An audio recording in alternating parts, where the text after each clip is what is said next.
Hallelujah. ವಾಕ್ಯನ ಕೇಳಿದ ವಾಕ್ಯದ ಕಡೆಗೆ ನೋಡೋಣ. ಯೆರೆಮೀಯ ತೆಗಿರಿ ಕನ್ನಡ ಅಧ್ಯಾಯ 32ನೇ ಅಧ್ಯಾಯ 19ನೇ ವಚನ. యెరెమీయ 32:19 వచన. తెలుగున చదవండి, కన్నడన ఓద్రి. యెరెమీయ 32:19. ಯಾರು ಫಸ್ಟ್ ಓದ್ತಾರೆ?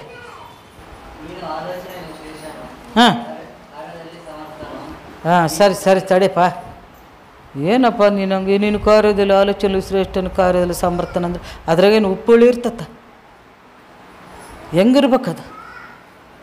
ಒಂದು ಮಾಂಸದಾಗ ಎಲ್ಲ ಪಲ್ಯ ಹಾಕಿದ್ರ ಬಾ ಹೆಂಗೈತ ನೋಡ ಅನ್ಬೇಕು. ಹಂಗೆ ವಾಕ್ಯವು. ನೀ ಕಾರ್ಯದಲ್ಲಿ ಸಮರ್ಥನ ಶ್ರೇಷ್ಠನಂದ್ರೆ ನೀನು ಆಲೋಚನೆಯಲ್ಲಿ ಶ್ರೇಷ್ಠನು, ಕಾರ್ಯದಲ್ಲಿ ಸಮರ್ಥನು. ಹಲ್ಲೆಲೂಯಾ. ಇಲ್ಲಿ ಯೆರೆಮೀಯನು ಹೇಳ್ತಾ ಇದ್ದಾನೆ, ದೇವರ ವಾಕ್ಯದಲ್ಲಿ ದೇವರಿಗೆ ಹೇಳ್ತಾ ಇದ್ದಾನೆ, ದೇವರಂತೆ ನೀನು ಆಲೋಚನೆಯಲ್ಲಿ ಶ್ರೇಷ್ಠನು.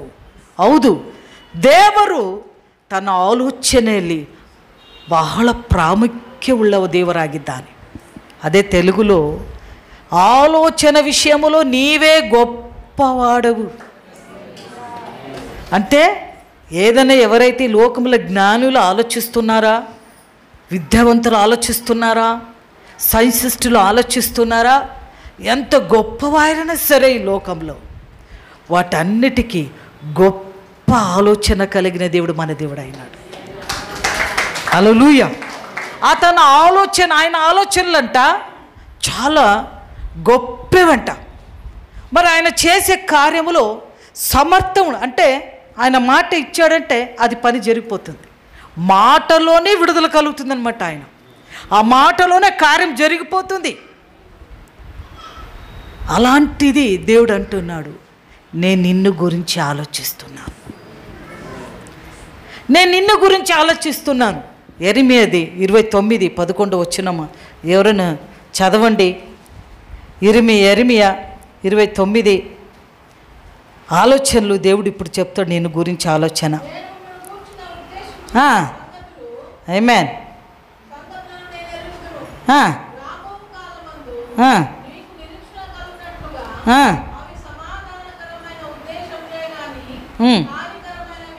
హల్లెలూయా. ఇదే యెహోవాకు నేను మిమ్మును గురించి ఉద్దేశించిన సంగతులను నేను ఎరుగుదును. హల్లెలూయా.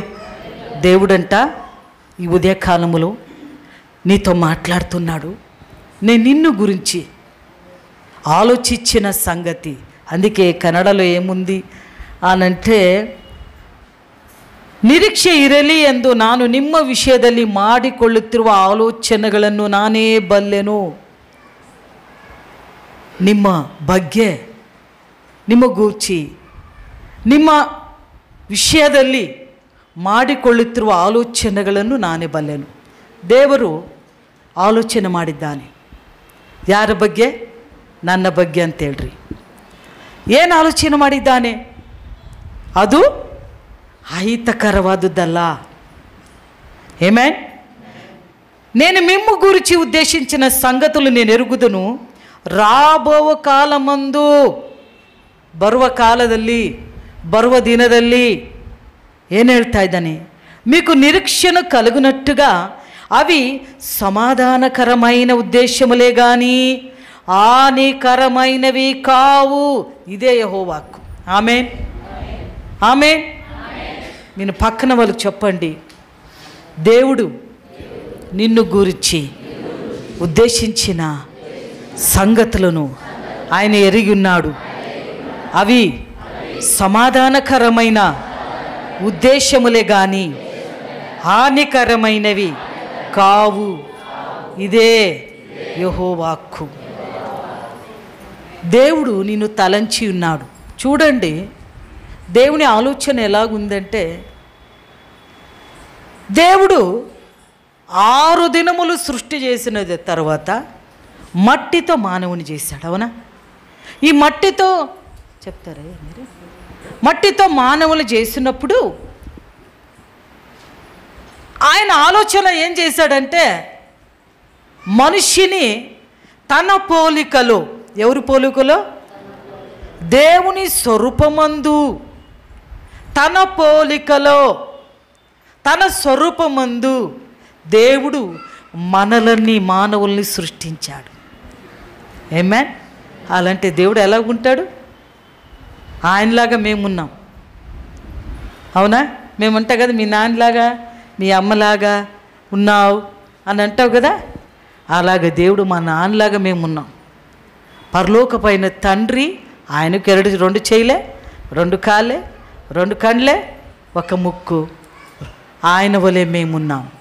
ఆయన స్వరూపముందు, ఆయన ఆలోచనలో ప్రారంభములో తన స్వరూపములో మమ్మల్ని ఆలోచించి ఆయన సృష్టించాడు. మరి ఆలోచనతో సృష్టించిన గాక దేవుడు మనుషునిలో ఆత్మ అంట, దేవుడు పెట్టిన దీపం అంట. దేవుడు ఇప్పుడు మన ఆత్మలో దీపం పెట్టి ఉన్నాడు. ఈ ఆత్మ దేవునిది. దేహము మట్టితో చేశాడు, ఆత్మ మట్టితో చేసింది కూడా దేవుడే.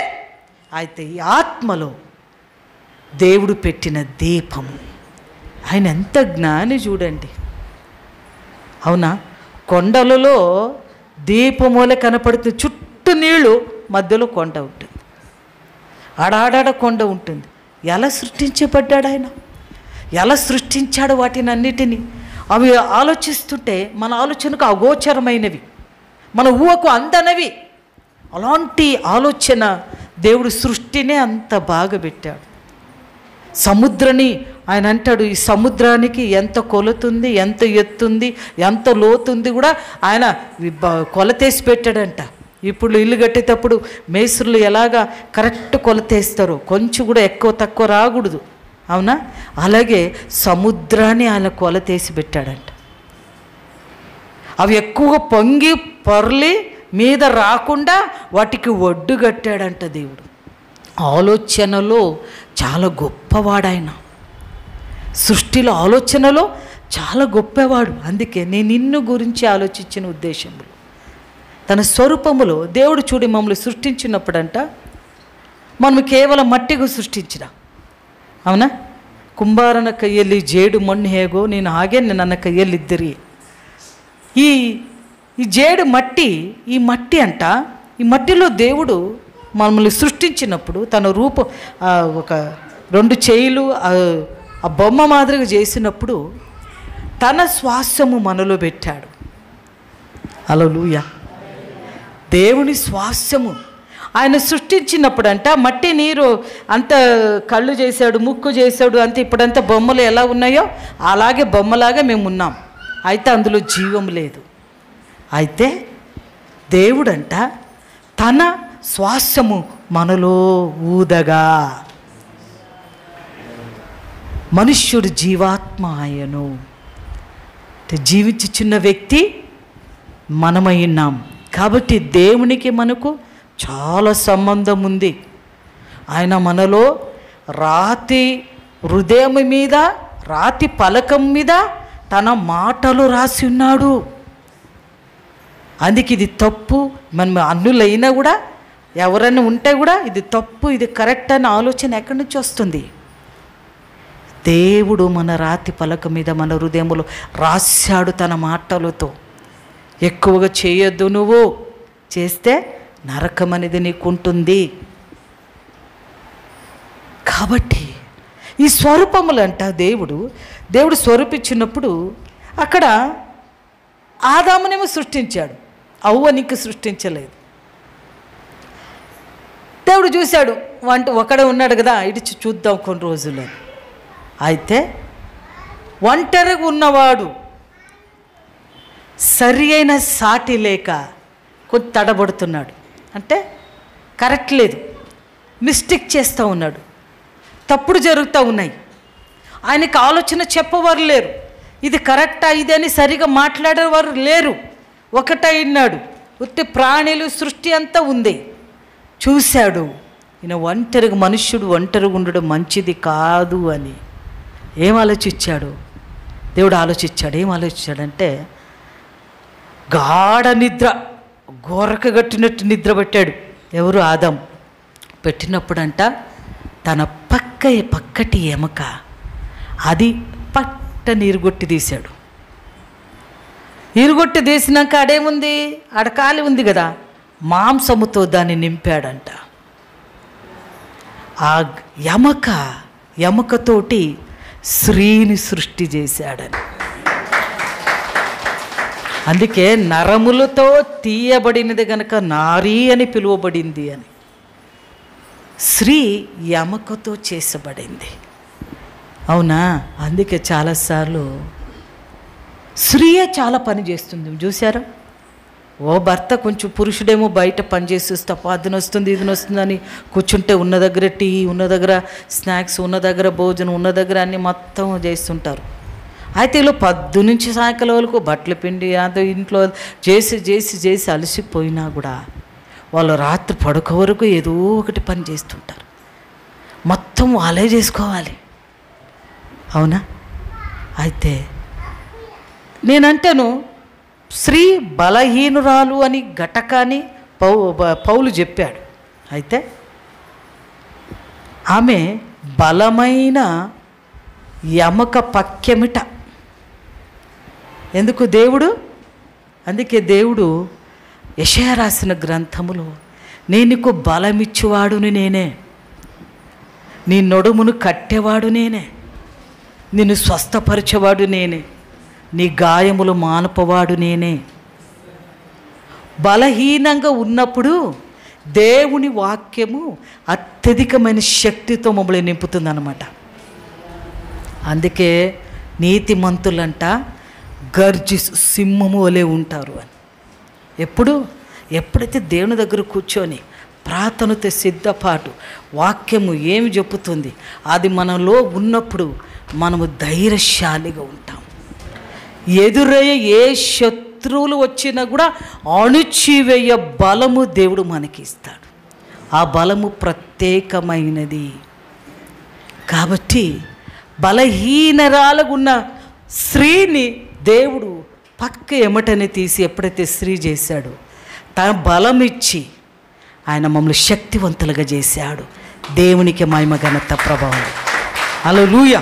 అందుకే అంత పని చేయగలం. ఎట్ట బయట చూసుకోవాలా, లోపల చూసుకోవాలి. అయితే పురుషులు మరి భార్య భర్తలుగా ఉన్నప్పుడు దేవుడు చెప్తాడు ఇద్దరు సమమే. చాలామంది హిందువుల్లో చూడండి, నువ్వు నా చెప్పులతో సమానము, నా కాళ్ళ కింద ఉన్నావు అని అంటారు. చూడండి, ఒకవేళ దేవుడు కాళ్ళ కింద ఏమైనా ఎమక తీసింటగినా స్త్రీ కాళ్ళ కింద ఉంటుండ, లేక నత్తిపైన ఏమైనా తలలో ఉన్న ఎమకలు ఏమైనా చేసింటగినా నత్తిపైన ఉంటుండ. ఎందుకు దేవుడు మధ్యలో తీశాడు? సమము, ఇద్దరు సమానులు. అందుకే భార్య భర్తలు ఇంగ్లీషులు వాళ్ళు ఫారిన్లో చూసినట్లయితే భార్య భర్తలు ఇద్దరు అర్థం చేసుకుంటారు. భార్యని ఒకే పని చేస్తుంది కదా, ఒకటే, నేను కొద్దిగా ఏదో హెల్ప్ చేద్దాము అని చెప్పి వెళ్ళి ఆమె వంట చేస్తున్నా తాను సామాన్లు కడుగుతుంటాడు, ఆమె కసు ఉడుతున్నా తాను బండ్లు కడుగుతుంటాడు. వాళ్ళ అడ్జస్ట్మెంట్, వాళ్ళు ఇద్దరు అడ్జస్ట్మెంట్. ప్లేట్ కడడం కానీ పెట్టడం కానీ, వాళ్ళు తిని తిరగడం. ఇద్దరు పిల్లలు కంటే నువ్వే పిల్లల్ని మోసుకోవాలా, మరి లగేజ్ కూడా మోసుకోవాలి. అట్లా లేదు వాళ్ళలో. నేను చాలాసార్లు చూశాను, వాళ్ళ చాలా అండర్స్టాండింగ్ ఉంటారు. మన ఇండియాలో అలా చేసేసారు. ఏం చేసేసారు? స్త్రీ అంటే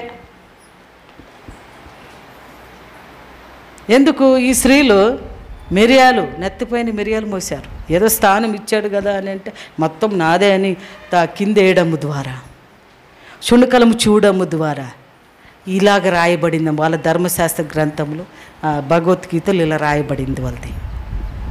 వాళ్ళు అదనే పాటించుకొని వచ్చేస్తారు. మనం అందరూ అది ఇంకా తీయబడదు. అలా తెలుసుకున్న నీవు ప్రేమించాలి, లోబడాలి, ఒకరినొకరు పనిని అడ్జస్ట్ చేసుకోవాలి. అరే అంత చేస్తుంది ఆమె కూడా మనిషి కదా అని, లేక అతను ఒక్కడే కదా అంత పని తానే చేస్తున్నాడు, కొంచెం హెల్ప్ చేయాలి. ఎప్పుడైతే ఉంటారో ఇద్దరు బాగుంటారు, ఇద్దరు గట్టిగా ఉంటారు. దేవుడు నారిని స్త్రీని సృష్టించాడు. తన ఆలోచనతో చొప్పున ఏం చేశాడు? స్త్రీని దేవుడు కలుగు చేశాడు. గార్డెన్ ఇంకోటి చూడండి, నేను చాలా ఇష్టమైంది ఏమంటే ఈ పక్క ఏమంటేనే దేవుడు ఇంగ్లీషులో అక్కడ ఆపరేషన్ చేశాడు అని ఉంది.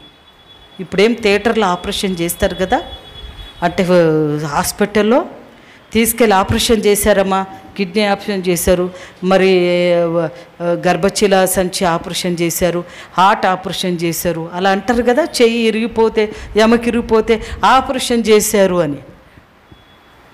ఈ ఒక ఆపరేషన్ చేసే డాక్టర్ కంట మొదట నేను పుట్టకముందే డాక్టర్లు అయ్యారు కదా, అతను క్రిస్టియన్ అనమాట. అతను ఈ మాట ఎప్పుడైతే బైబిల్ చదివాడో, దేవుడు పక్కెమటిని తీసి ఆదాముని ఆపరేషన్ చేసి అక్కడ మాంసముతో ముచ్చి ఎట్లుందో అట్లా సమానం చేసి అది కుట్టి తోలు వేశాడో, దాన్ని దేవుడు చేసి చూసి ఆయన డాక్టర్గా చదివాడు అనమాట. అంటే దేవుడు ఏం చేశాడు, పక్కెమని ఇరుగొట్టాడు. అంటే ఇరుగొట్టచ్చు, అక్కడిక్కడ కట్ చేయొచ్చు, ఆ భాగంలో వేరే పాటు పెట్టి మరి దాన్ని మనిషిని బ్రతికించవచ్చు అని ఆలోచన ఒక మరి ఈ లోకమైన మనిషికి దేవుడిచ్చి ఈ జ్ఞానం ద్వారా ఆయనకి జ్ఞానము ఉదయమయ్యి ఆయన డాక్టర్ అయ్యారు. అప్పటి నుంచి అనేక మంది డాక్టర్లుగా నియమించబడి పెద్ద పెద్ద హాస్పిటల్ అయినాయి. హల్లెలూయా. నేను ఈ మాట చదువుతున్నప్పుడు దేవుడే ఆ పక్కెమటని స్వస్థ చేశాడంటే మా ఎముకల్ని స్వస్థపరచలేడా, మా మాంసాన్ని సరిపరచలేడా? నీకు విశ్వాసము ఉంది, అల్ప విశ్వాసం. దేవుడిని నమ్ముతున్నావు, అల్ప అంటే దేవుడు కార్యం చేయలేడేమని ఇప్పుడే ఇందాక నిర్మలం చెప్పింది. ఏం చెప్పిందంటే ఎముక చాలా నొస్తుందంట. అవునా?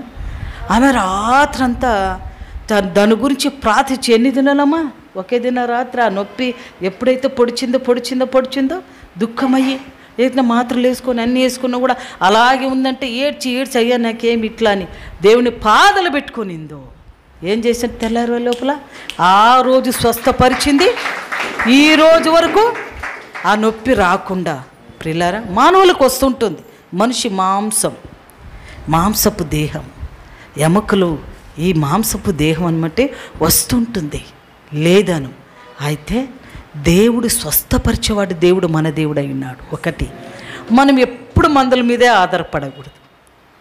మందులు వేసుకోండి, ఎప్పుడు దాని మీదే ఆధారపడకూడదు. ఆధారపడ్డామంటే అవి తింటూ దాంట్లో మీద దేహంలో ఉన్న ప్రతిదీ, శక్తియుతంగా ఉన్న ప్రతిదీ తీసివేసి శక్తి లేకుండా చేస్తుంది, మన దేహాన్ని కాల్చివేస్తుంది. తర్వాత ఎంత పవర్ మాత్రలు వేసుకున్నా కూడా పని చేయదు. అయితే మన ఆధారము, మన బునాది ఎవరై ఉండాలా? దేవా నీవే ప్రభా. హల్లెలూయా. చూడు, మూర్ఛి వాది వచ్చాడు, ఆయన పాశువాయువు అప్పుడప్పుడు పడుతున్నాడు కుమారుడు, నోట్లంతా నోరగారుస్తూ ఉంది, మూర్ఛి వచ్చి పడుతున్నాడు, ఎక్కడెక్కడో పోయాడు, బాగలేదు. సరే చివరికి చూపించి తండ్రి ముసలోడు అయిపోయినాడు, తండ్రి కొడుకు పక్కన ఎప్పుడు పట్టుకునే ఉండాలి. ఇప్పుడు చూడండి, ఆ కొడుకు తండ్రి కొడుకుని పెట్టుకొని అక్కడ ఎక్కడ పోవాలన్నా కొడుకు నిడవకుండా పోతున్నాడు. ఏమంట, నా కొడుకు నా బిడ్డ అని. అయితే ఇక్కడ రివర్స్, తల్లే పట్టుకోవాలి కొడుకుని, తల్లే పెట్టుకోవాలి. అక్కడ కొడుకు పెట్టుకున్నాడు, తండ్రి పట్టుకున్నాడు కొడుకుని. ఎందుకు? తండ్రి ఇడిస్తే కొడుకు ఏం చేస్తున్నాడు? నీటిలో ముంచి వేస్తూ ఉంది, అగ్నిలో పడవేస్తూ ఉంది. అతన్ని చిన్నప్పటి నుంచి చంపివేయాలని సాతాను కాస్తా ఉన్నాడు. కొంచెము తండ్రి లేకపోతే పట్టుకొని పడేస్తూ ఉంది. కాబట్టి తండ్రి ఎప్పుడు కొడుకు తోడు ఉన్నాడు, రక్షిస్తూ వచ్చాడు. అవును, ఈ లోకమైన పరలోకము తండ్రి కూడా తన కుమార్తెలను రక్షిస్తూ వచ్చాడు. అనేక ఆపదలు, ఇబ్బందులు తప్పించు వచ్చాడు. ఆయన మనతో ఉన్నాడు కాబట్టి మనం క్షేమంగా ఉన్నాం ప్రియులారా. ఆ కొడుకుని చంపేయడానికి తండ్రికి ఇష్టం లేదు. అందుకే తండ్రి ఎంత కష్టమైనా కూడా కొడుకును పట్టుకొని వెళ్తున్నాడు. ఆ డాక్టర్, ఆ వైద్యుడు, ఎక్కడ వెళ్ళినా బాగలేకపోవడం ద్వారా శిష్యులు, యేసుప్రభు శిష్యుల దగ్గర వస్తారు. శిష్యులందరూ కలిసి, మార్కు రాసిన సువార్త 9 అధ్యాయములు ఇది రాయబడింది, వాళ్ళందరూ కలిసి ప్రార్థన చేస్తే అక్కడ ప్రార్థన బాగా అవ్వలేదంట. బాగోలేదయ్యా ప్రార్థించరే చెప్పిరే బాగోలేదు అయ్యా మీరు ప్రార్థన చేస్తే అదవుతుంది ఇదవుతుంది అన్నారు, ఎందుకు అవ్వలేదు, ఎందుకు జరగలేదు, ఏమి అని అక్కడంతా వాద వివాదాలు జరుగుతూ ఉంది. యేసుప్రభు చోటికి వస్తున్నాడు. వచ్చి ఏమి అంటే, అయ్యా చిన్నప్పటి నుంచి ఇలా పడి ఉన్నాడు మూర్ఛవ్యాధితో, మరి మీ శిష్యుల దగ్గర తీసుకొస్తే వాళ్ళు ప్రార్థించరే బాగలేకపోయా, అందుకే వాద వివాదే ప్రార్థించిన కూడా బాగలేదు బాగవుదు అని. అయితే ఎప్పుడైతే యేసు ప్రభు వారిని చూసి అల్ప విశ్వాసులారా, ఎంత అల్ప విశ్వాసులారా తీసుకురండి వాడిని తీసుకొచ్చి వానిలో ఉన్న దయాన్ని మూర్చి వ్యాధిని దయం పట్టింది కదా, మూగ దయము, చౌటి దయము, మరి మూర్చి దయం, అన్ని దయాలు పట్టిన వ్యక్తిని గద్దించాడు యేసయ్య. గద్దించిన వెంటనే వాడు కింద పడగానే జనం అన్నారు, చచ్చిపోయా అని వాళ్ళకి భయం పట్టిస్తున్నారు తండ్రికి. అయితే యేసయ్య పడిపోయిన వాడిని చాలాసేపు తంకలాడి పడినప్పుడు చేయి పెట్టి లేచి నిలబెడతాడు. ఆయనకున్న దయము, ఆ మూర్ఛ వ్యాధి రోగం పోయింది, దయము కూడా విడిచిపెట్టిపోయింది. మాట్లాడగలిగాడు, కట్టబడి ఉన్నది విడిపించగలిగాడు, దేవుడు విడిపించాడు. అప్పుడు వాళ్ళు వచ్చారు, అయ్యా ఎందుకు ఈ రోగం నయం అవ్వలేదు మా చేతికి, ఏకాంతంగా ఉన్నప్పుడు మరి జనములు అడుగుడుది ఇవన్నీ, మనం ఏకాంతంగా ఉన్నప్పుడు ఎందుకయ్యా కాలేదు ఇది అని అడిగినప్పుడు ఇలాంటివి మొదటోది ఉపవాస ప్రార్థన. చెప్పండి, ఎవరికి జబ్బుంది, ఎవరికి నొప్పింది, ఎవరికి విడిపింపబడాలి, ఇది ఇంత పీడిస్తుంది, ఈ పీడిపులో నేను ఉండి సాలైంది అని నువ్వు అనుకొని దాంతో విసిగిపోయింటే ఉపవాస ప్రార్థనతో బతమలాడు. రెండోది ప్రార్థన చెయ్యి. ఏం చేయాలా? ప్రార్థన చెయ్యాలి. దేవుడు మనకు అధికారం ఇచ్చాడు. నమ్మువారి వల్ల ఈ క్రియలు జరుగుతాయి. మనము వేరే వాళ్ళకి చాలా ప్రార్థిస్తే వాళ్ళకి జ్వరం పోయా, దయం పోయా, వేరే వాళ్ళకి అంత ప్రయోగం చేస్తావు. మన దానికి వచ్చినప్పుడు మన ప్రయోగం నమ్మకం లేకుండా అయిపోతుంది. మనకి నాకెందుకు ఇట్లా ఎక్కడుంది? అల్ప విశ్వాసం ఉంది, అల్ప విశ్వాసం. దేవుడు అన్నాడు, ఆవు గింజంత విశ్వాసం ఉంటే చాలు, పర్వతమైన ఏదైనా వెళ్ళి సముద్రంలో పడుతుందట. అంటే నీ నోటి ద్వారా ఏదైతే పీకి పడేస్తావో అది వెళ్ళిపోతుంది. ఆ శక్తితో జీవనడము నీ నాలుకలో దేవుడిచ్చాడు. నీ విశ్వాసము, నీ బలము నీకి దేవునికి తెలుసు. దేవుని మాటలు నమ్మినట్లయితే, నీ నోటి ద్వారా ఘోషించి దాన్ని కట్టుకున్నట్లయితే తప్పక దేవుడు. నాకు రాజలక్ష్మి ఆంటీ అని ఒక ఆమె ఉన్నింది. ఆమె అంటే ఒకరోజు ఆమె తన జీవితంలో ఏమైందంటే, ఆమె డయాలసిస్ ఎప్పుడు రక్తాన్ని డయాలసిస్ చేసుకోవాలి 3 రోజులు ఒకసారి. ఎందుకంటే షుగర్ ఎక్కువ అయ్యి ఆమెకి కళ్ళు సరిగ్గా కనపడలేక కిడ్నీ ఫెయిల్ అయిపోయింది, షుగర్తో ఎక్కువ అయ్యి. సో ఆమె బెంగళూరులో కొడుకు దగ్గర హాస్పిటల్కి వెళ్ళాలి చూపించుకుంటూ 3 రోజులకు ఆమె ఒక్కటే, కొడుకు డ్యూటీకి వెళ్ళిపోతుండా, ఒకటే వెళ్ళి ఆమె అంతా డయాలసిస్ చేసుకొని ఒకటేమో తిరిగి రావడము. ఎన్నోసార్లు వెళ్ళి నేను అంటే ప్రార్థన చేస్తూ బలపరుస్తూ ఆమె ధైర్యపరుస్తూ వచ్చేదాన్ని నేను. అయ్యా ఒకరోజు ఆమెకి దేనికి ఆపరేషన్ ఉందన్నమాట. హాస్పిటల్ థియేటర్కి వెళ్ళిందంట. ఆ బెడ్ మీద పండుకొనింది. ఆ రోజు నైట్ ఆమెకి కలబడింది. ఎవరు వ్యక్తి డాక్టర్ అంట. డాక్టర్ వలే ఒక వ్యక్తి వచ్చి ఆ బండిలో ఆమెను కూర్చోబెట్టామో నీకు ఆపరేషన్ టైం ఉంది, నువ్వు పడుకో నేను తీసుకెళ్తానని దొబ్బుకొని నర్సింగ్ హోమ్లో తీసుకెళ్ళాడంట.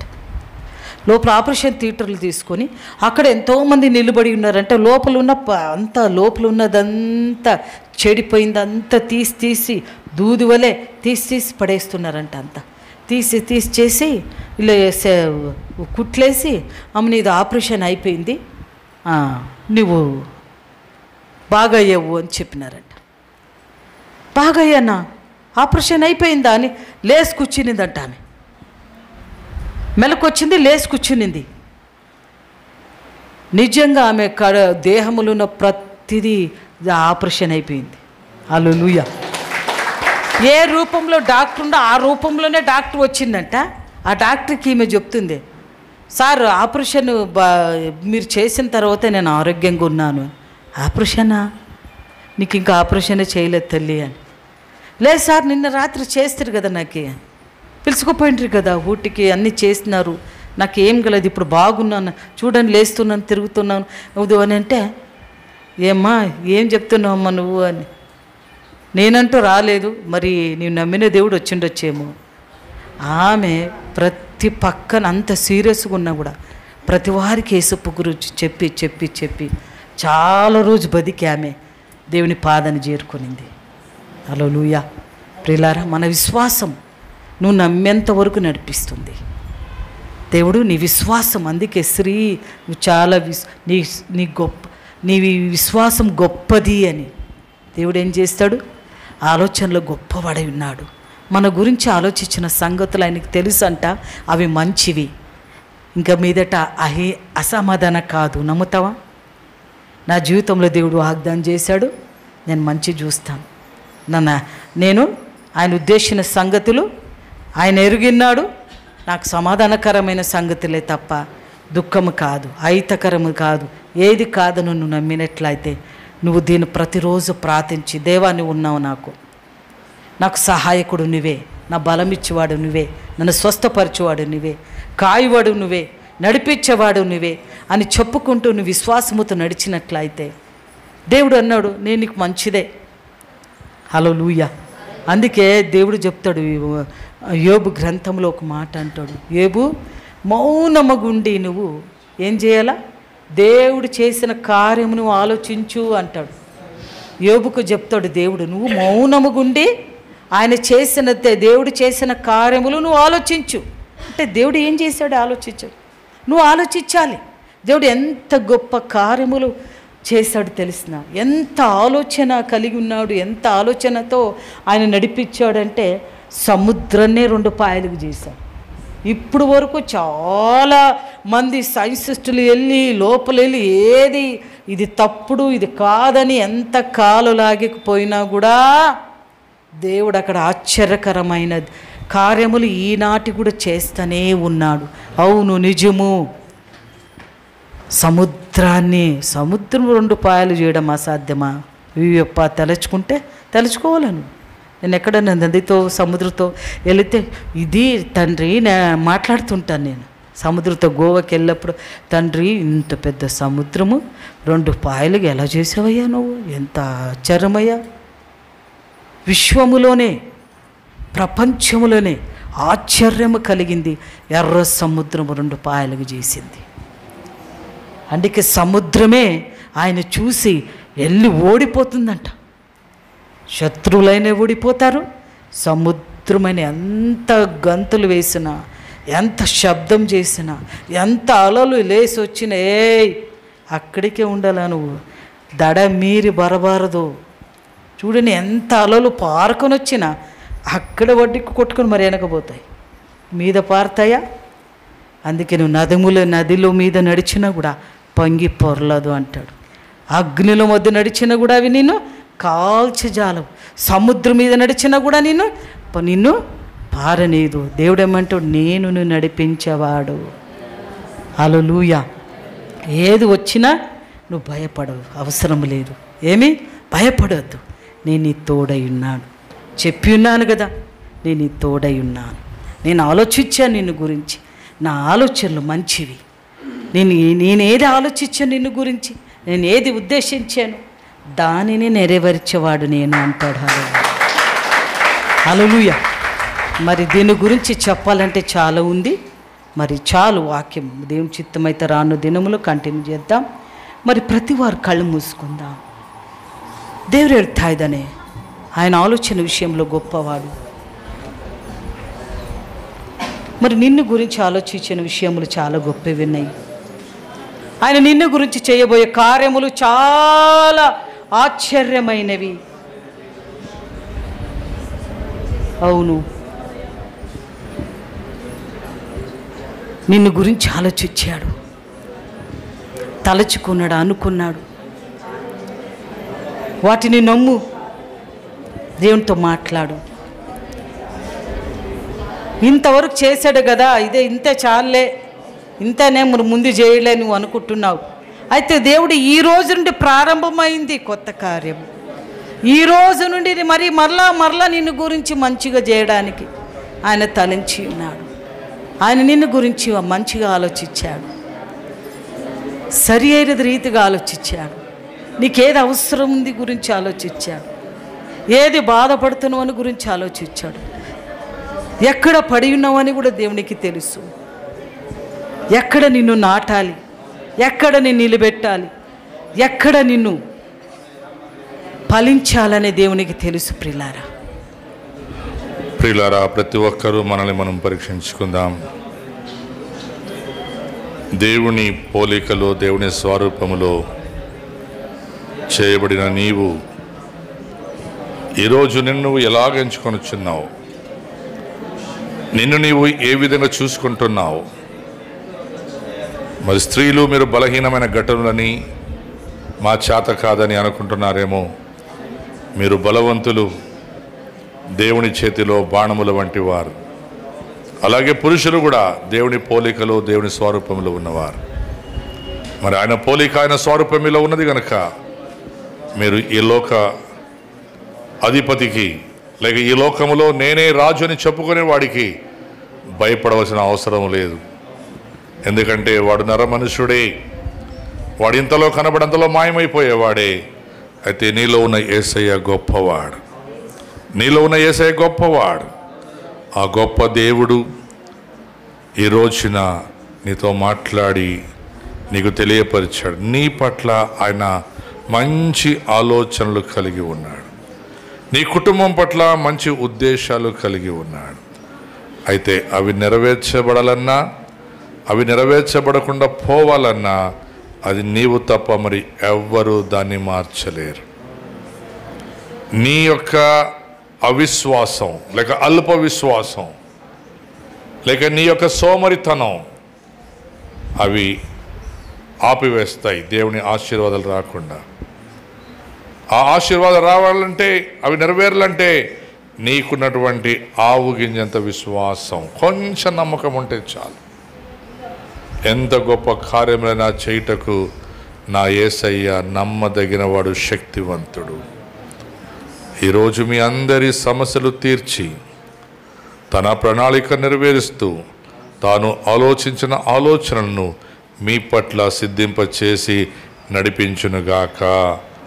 ఆమేన్, ఆమేన్. హల్లెలూయా, హల్లెలూయా.